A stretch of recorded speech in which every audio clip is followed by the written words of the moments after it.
This is going to distract you, isn't it? So I'm going to slide over here. While I do this, let me ask a question. How many of you opened presents already this morning? I can't actually see anything. I'm going to assume a lot of you did. We opened our stockings. We're opening our presents when we get back, so my boys have questioned me relentlessly to make sure this is going to be short because they want to open their presents. But they had a present they wanted me to open before the service day, and so this was the present I opened. So I was wrong. I thought I would be excited about this 30 years ago, not excited about it today. But shooting my boys with these Nerf darts this morning was a blast. And so if any kids want to be shot by Nerf darts before you leave, I'll be in the lobby after the service.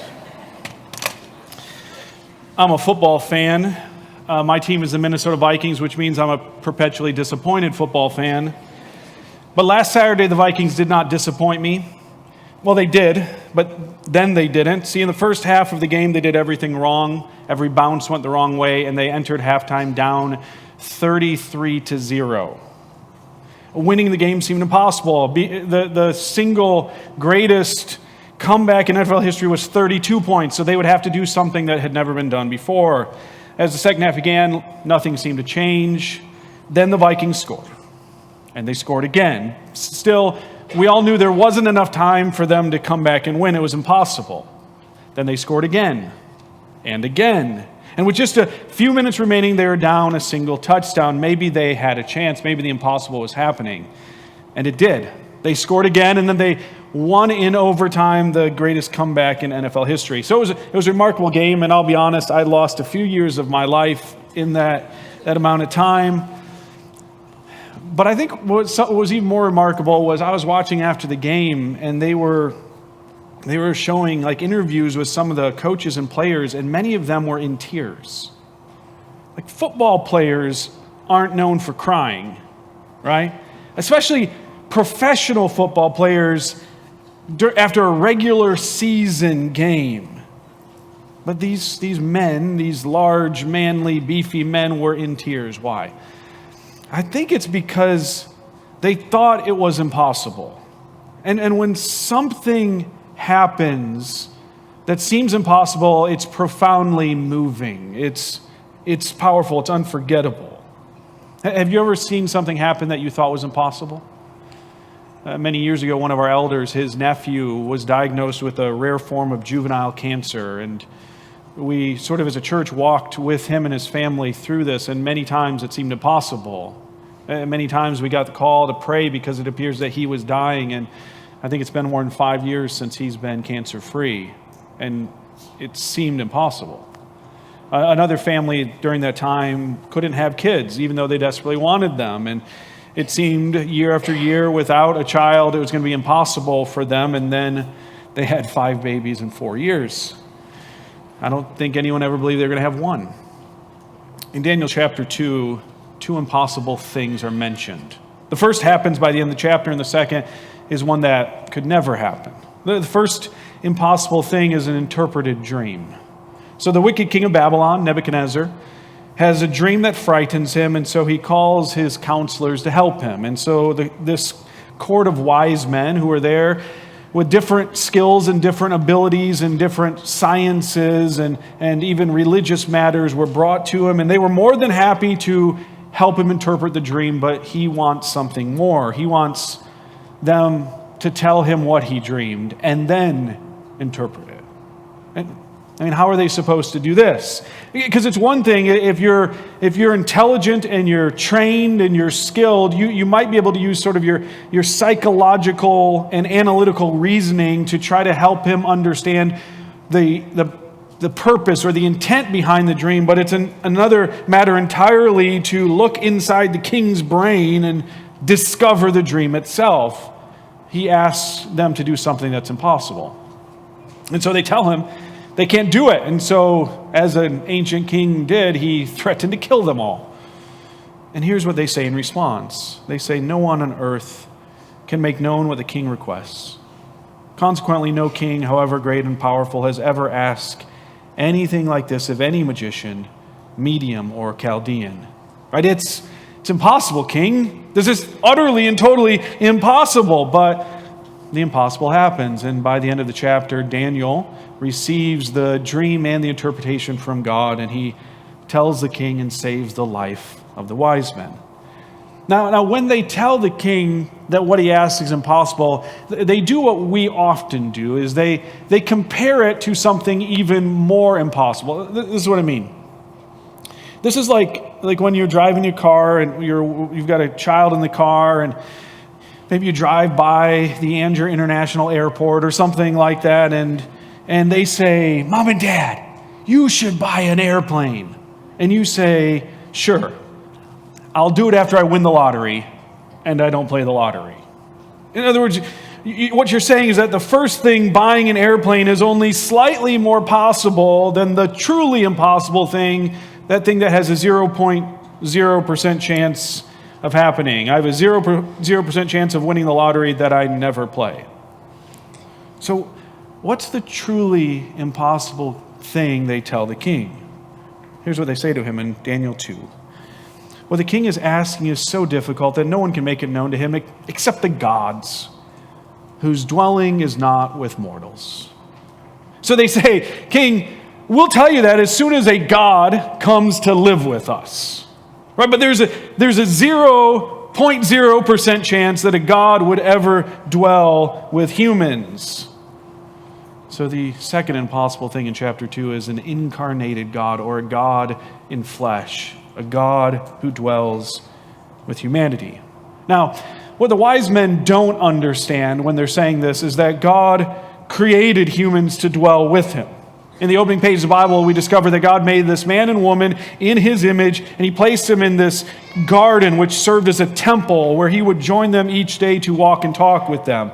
The God of the Bible, they don't get this, the God of the Bible, the true God, is a God so overflowing with love that he created us to live with him and soak in the river of his love forever.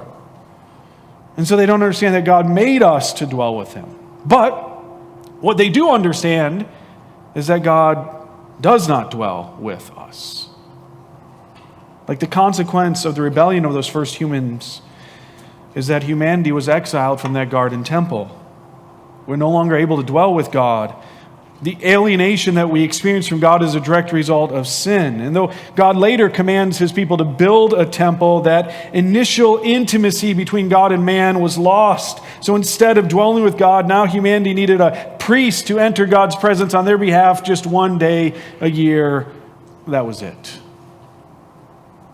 But what we celebrate, listen, what we celebrate this Christmas morning is that the impossible happened. That God came to dwell with his people. I want you to listen to how one of the first Christian hymns describes this.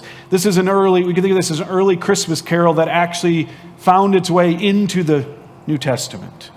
Philippians 2 says that Jesus Christ, who existing in the form of God, did not consider equality with God as something to be exploited. Instead, he emptied himself by assuming the form of a servant, taking on the likeness of humanity.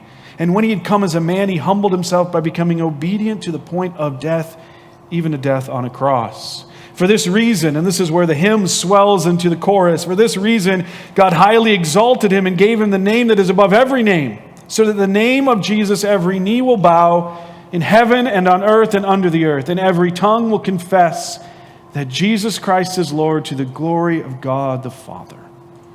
You see, that first hymn so beautifully summarizes is that Jesus Christ, the Son of God, was born to this young peasant woman, and he united in himself both deity and humanity. He walked and talked like us. He grew tired and weary like we do. He got sick and sore. He ate and drank, slept and woke. He came as a man, but he came as a man on a mission. He came as a man so he could die on the cross. He could pay the price for our rebellion against God. He could save us from our sin. And then in that beautiful chorus of that hymn, it says he rose from the dead, he returned to heaven, and he sat down as king, and one day he will return, and he will come to his people so that we can once again dwell with God, that the whole universe will become a temple, and we will walk and talk with God in his presence once more. The impossible happened.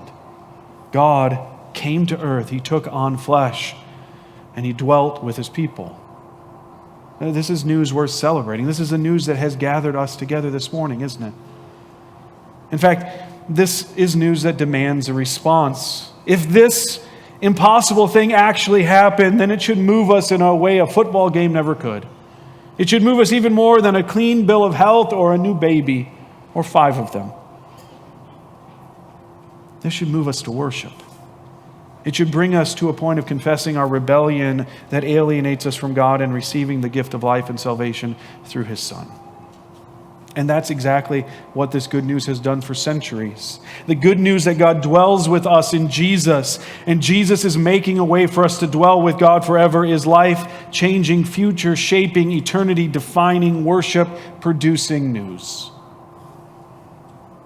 And here's one of my favorite parts of this story, is that some of the ones that God seemed to specifically choose to receive this good news first, was a group of wise men, a group of counselors from the east, where Babylon was located.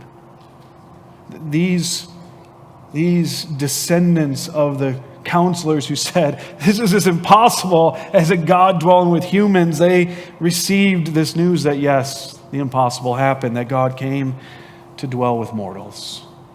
And what did they do when they heard the news? They journeyed to find Him. They gave up everything. They said, this is what we must do. We must go see the impossible.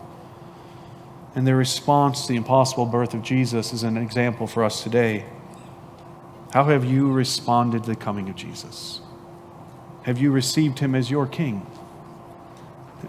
Here's what it says about these first counselors who heard the good news. Matthew 2, verse 10, when they saw the star, they were overwhelmed with joy.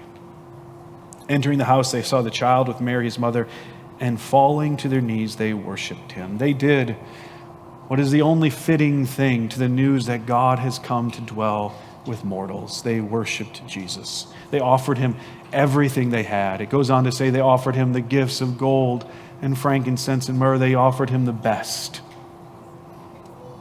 Listen, lasting joy this Christmas will not come from presents around the tree. It'll come through reconciliation with God by Jesus Christ alone. God has done the impossible. He has made a way for us to dwell with Him. And this is pictured for us so beautifully in the Lord's Supper. Right? The bread is a picture of the body of Jesus, and the cup a picture of His blood, that He had to take on humanity in order for us to be saved. He had to take on humanity so that He could offer His life to die in our place. His body had to be broken, His blood had to be spilled so that we could be reunited with God.